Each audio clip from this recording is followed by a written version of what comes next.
السلام علیکم۔ آج جمعرات ہے، جنوری کی 8 تاریخ۔ میں ہوں خالد حمید، خبروں کے ایک بلیٹن کے ساتھ۔ وائٹ ہاؤس نے وینزویلا کی ناکہ بندی سے بچ نکلنے والے روسی آئل ٹینکر پر قبضے کے بعد واضح کیا ہے کہ جہاز کے عملے کو قانونی کارروائی کا سامنا کرنا ہوگا۔ وائٹ ہاؤس کے ترجمان کیرولین لیوٹ نے پریس بریفنگ میں کہا کہ امریکہ اپنی عائد کردہ تمام پابندیوں پر مکمل عمل درآمد یقینی بنائے گا۔ ان کا کہنا تھا کہ بحر اوقیانوس میں ضبط کیے گئے آئل ٹینکر کے عملے کے خلاف قانون کے مطابق کارروائی کی جائے گی۔ ترجمان کے مطابق گرین لینڈ سے متعلق تمام آپشنز زیر غور ہیں، تاہم امریکہ کی اولین ترجیح ہمیشہ سفارتکاری رہی ہے۔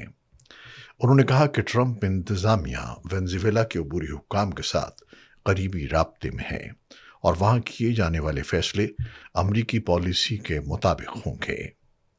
امریکہ وینزویلا اور اپنی تیل کی صنعت کے ساتھ معاہدوں پر بھی کام کر رہا ہے۔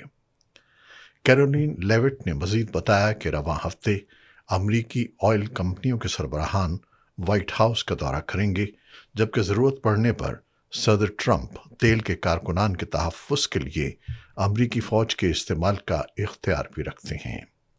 انہوں نے وینزویلا میں انتخابی شیڈیول پر بات کو قبل از وقت قرار دیا۔ واضح رہے کہ امریکی بحریہ اور کوسٹ گارڈ نے بحر اوقیانوس میں روسی پرچم بردار آئل ٹینکر کو قبضے میں لے لیا تھا، جسے وینزویلا کی ناکہ بندی سے بچ نکلنے کی کوشش کرتے ہوئے پکڑا گیا۔ خبر ایجنسی کے مطابق امریکی فورسز طویل عرصے سے اس جہاز کا پیچھا کر رہی تھیں اور ماضی میں بھی اسے روکنے کی کوشش کی جا چکی تھی۔ دوسری جانب برطانیہ نے اس امریکی کارروائی میں شمولیت کی تصدیق کر دی ہے۔ برطانوی وزیر دفاع جان ہیلی نے بتایا کہ برطانوی مسلح افواج نے امریکی درخواست پر اس آپریشن میں معاونت فراہم کی، جو بین الاقوامی قانون کے دائرے میں کی گئی۔ ان کا کہنا تھا کہ اس مشن کے دوران برطانوی افواج نے اعلیٰ پیشہ ورانہ صلاحیتوں کا مظاہرہ کیا۔ ادھر روسی وزارت خارجہ نے امریکی اقدام کو بحری قزاقی قرار دیتے ہوئے مطالبہ کیا ہے کہ جہاز پر موجود روسی عملے کی سلامتی اور وطن واپسی کو یقینی بنایا جائے۔ امریکی حکام نے کاروباری اور سیاحتی ویزوں کے لیے $15,000 تک کی ضمانتی رقم ویزا بانڈ کی شرط عائد کرنے والے ممالک کی فہرست میں مزید 25 ممالک کا اضافہ کر دیا ہے۔ اس فیصلے کا اعلان منگل کو امریکی محکمہ خارجہ کی ویب سائٹ پر کیا گیا۔ فہرست میں شامل زیادہ تر ممالک افریقہ اور لاطینی امریکہ سے تعلق رکھتے ہیں، جبکہ جنوبی ایشیا سے بھوٹان، بنگلہ دیش اور نیپال کو بھی شامل کر لیا گیا ہے۔ محکمہ خارجہ کے مطابق 1 جنوری سن 2026 سے اس فہرست میں مزید ممالک شامل کیے گئے ہیں، جن میں بھوٹان، بوٹسوانا، وسطی افریقی جمہوریہ، گنی بساؤ، نمیبیا اور ترکمانستان شامل ہیں، جہاں کے شہریوں پر یہ شرط لاگو ہوگی۔ پاکستان اور بنگلہ دیش کے درمیان 14 سال کے طویل وقفے کے بعد براہ راست پروازیں بحال کرنے کا اعلان کر دیا گیا ہے، جبکہ پروازوں کا باقاعدہ شیڈیول بھی جاری کر دیا گیا ہے۔ بنگلہ دیش کی قومی ایئر لائن پیمان بنگلہ دیش ایئر لائنز کے مطابق ڈھاکہ اور کراچی کے درمیان براہ راست فضائی سروس 1 دہائی سے زائد عرصے کے بعد دوبارہ شروع کی جا رہی ہے۔ ایئر لائن کے مطابق ڈھاکہ سے کراچی کی پہلی براہ راست پرواز 29 جنوری کو روانہ ہوگی، جو ہفتے میں 2 بار چلائی جائے گی۔ یہ سروس سال سن 2012 کے بعد دونوں ممالک کے درمیان پہلی باقاعدہ براہ راست پرواز ہوگی۔ بیمان بنگلہ دیش ایئر لائنز کی مینیجر بشرا اسلام نے اے ایف پی کو بتایا کہ ڈھاکہ کراچی روٹ کو ہفتہ وار 2 پروازوں کے ساتھ بحال کیا جا رہا ہے۔ ایئر لائن کے بیان میں کہا گیا ہے کہ براہ راست پروازوں کی بحالی سے پاکستان اور بنگلہ دیش کے درمیان روابط میں نمایاں بہتری آئے گی، جس سے کاروباری سرگرمیوں، سیاحت اور خاندانی روابط کو فروغ ملے گا۔ واضح رہے کہ اس وقت دونوں ممالک کے درمیان سفر کرنے والے مسافروں کو دبئی اور دوحہ جیسے خلیجی مراکز کے ذریعے کنیکٹنگ پروازیں استعمال کرنی پڑتی ہیں۔ دوسری جانب پاک فضائیہ کے سربراہ air chief marshal Zaheer Ahmed Babar Sidhu نے سعودی عرب کے سرکاری دورے کے دوران رائل سعودی ایئر فورس کے commander lieutenant general Turki bin Bandar bin Abdulaziz اور chief of general staff general Fayyad bin Hamid Al-Ruwaili سے ملاقات کی ہے۔ انٹر سروسز پبلک ریلیشنز کے مطابق سعودی عرب آمد پر پاک فضائیہ کے سربراہ کو رائل سعودی ایئر فورس کی جانب سے گارڈ آف آنر پیش کیا گیا۔ ملاقات میں دو طرفہ دفاعی تعاون، خطے کی موجودہ سیکیورٹی صورتحال اور مستقبل میں دفاعی شراکت داری پر تفصیلی تبادلہ خیال کیا گیا۔ بیان کے مطابق دونوں ممالک کے فضائی سربراہان نے موجودہ تعاون پر اطمینان کا اظہار کرتے ہوئے تربیت، آپریشنل اشتراک اور پیشہ ورانہ مہارتوں کے تبادلے کے ذریعے دفاعی تعلقات کو مزید مضبوط بنانے پر زور دیا۔ آئی ایس پی آر نے پاکستان اور سعودی عرب کے درمیان دفاعی معاہدے کو باہمی اعتماد اور دیرینہ برادرانہ تعلقات کا عملی مظہر قرار دیا۔ یہ دورہ ایسے وقت میں ہو رہا ہے جب پاکستان اور سعودی عرب کے درمیان تقریباً $2 ارب کے سعودی قرضوں کو JF-17 لڑاکا طیاروں کے معاہدے میں تبدیل کرنے سے متعلق مذاکرات کی اطلاعات سامنے آ رہی ہیں۔ رپورٹس کے مطابق پاکستان اور سعودی عرب کے درمیان $2 ارب کے سعودی قرضوں کو JF-17 تھنڈر لڑاکا طیاروں کے سودے میں تبدیل کرنے کے لیے بات چیت جاری ہے۔ دو پاکستانی ذرائع کے مطابق یہ مذاکرات ایسے وقت میں ہو رہے ہیں جب پاکستان کو شدید مالی دباؤ کا سامنا ہے، جبکہ سعودی عرب خطے میں اپنی سیکیورٹی شراکت داریوں پر اثر نو غور کر رہا ہے۔ ذرائع کے مطابق زیر بحث معاہدہ JF-17 تھنڈر طیاروں کی فراہمی پر مرکوز ہے، جو پاکستان اور چین کا مشترکہ طور پر تیار کردہ اور پاکستان میں تیار ہونے والا لڑاکا طیارہ ہے۔ بعض ذرائع کا کہنا ہے کہ مجموعی معاہدے کی مالیت تقریباً $4 ارب ہو سکتی ہے، جس میں $2 ارب قرض کی تبدیلی، جبکہ باقی رقم دفاعی ساز و سامان کی خریداری پر خرچ کیے جانے کا امکان ہے۔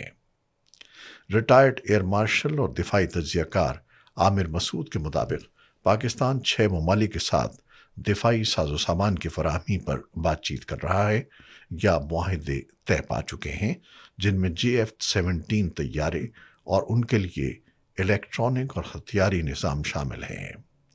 ان کے مطابق سعودی عرب بھی ان ممکنہ خریدار ممالک میں شامل ہے، تاہم مذاکرات کی تفصیلات کی تصدیق نہیں کی جا سکی ہے۔ پاکستان حالیہ مہینوں میں دفاعی برآمدات میں نمایاں تیزی لا رہا ہے تاکہ مقامی دفاعی صنعت کو مستحکم اور منافع بخش بنایا جا سکے۔ گزشتہ ماہ پاکستان نے لیبیا میں قائم لیبین نیشنل آرمی کے ساتھ $4 ارب سے زائد مالیت کا دفاعی معاہدہ کیا تھا، جو ملک کی تاریخ کی بڑی اسلحہ فروخت میں شمار کیا جا رہا ہے، جس میں JF-17 لڑاکا اور تربیتی طیارے شامل ہیں۔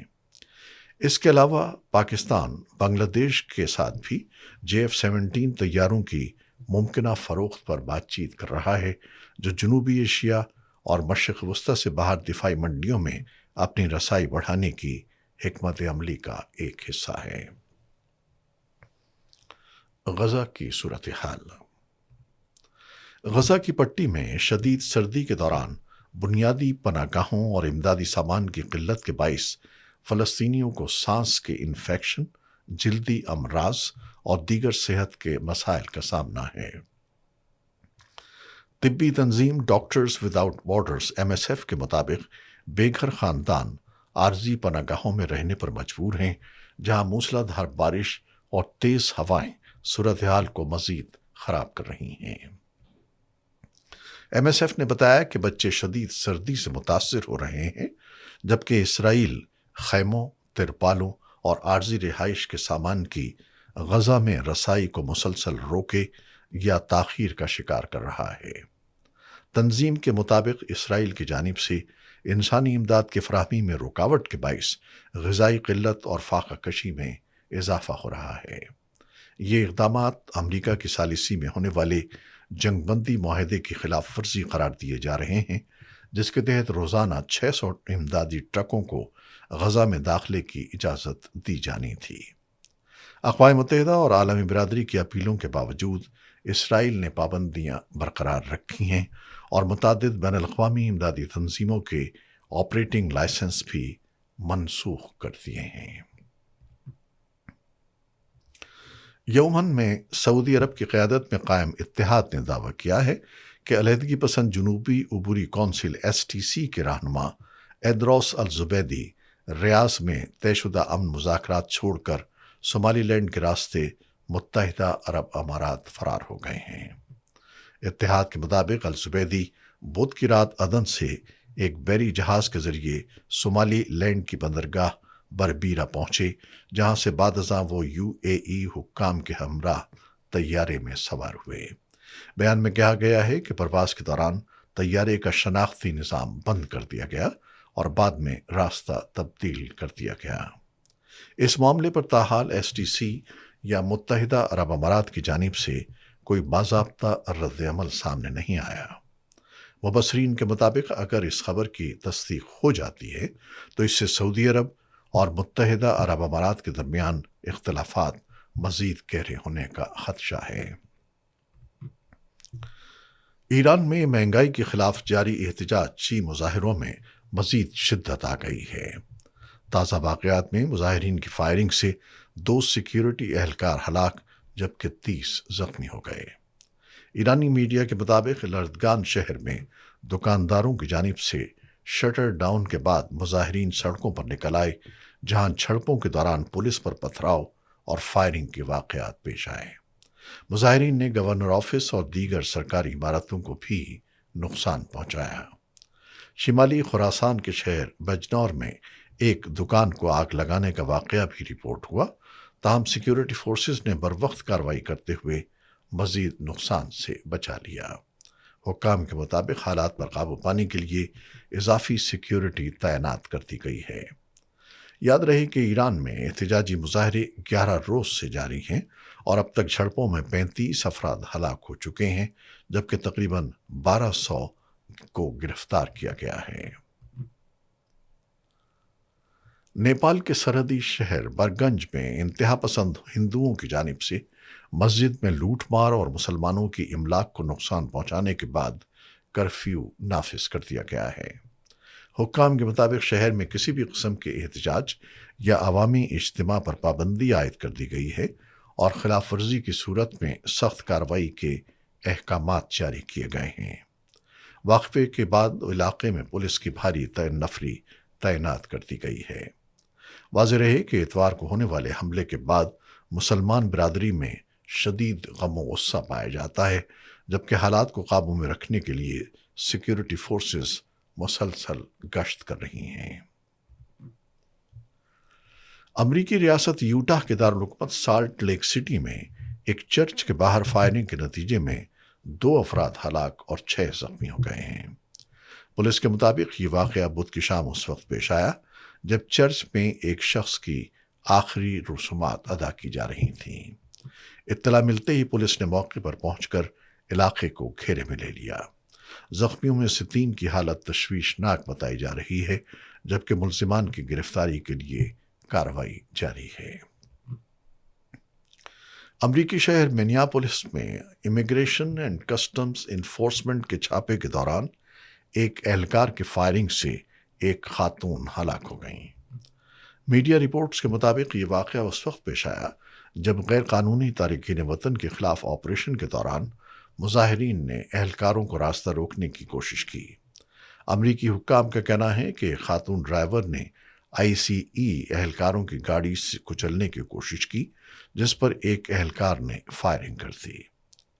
اس واقعے پر رکن کانگریس الہان عمر نے سخت رد عمل دیتے ہوئے کارروائی کو ناقابل معافی اور ریاستی تشدد قرار دیا، جبکہ منیاپولس کے میئر نے کہا کہ اہلکار کی لاپرواہی کے باعث ایک قیمتی جان ضائع ہوئی۔ کرکٹ۔ پاکستان نے 3 T20 میچز کی سیریز کے پہلے میچ میں سری لنکا کو 6 وکٹوں سے شکست دے کر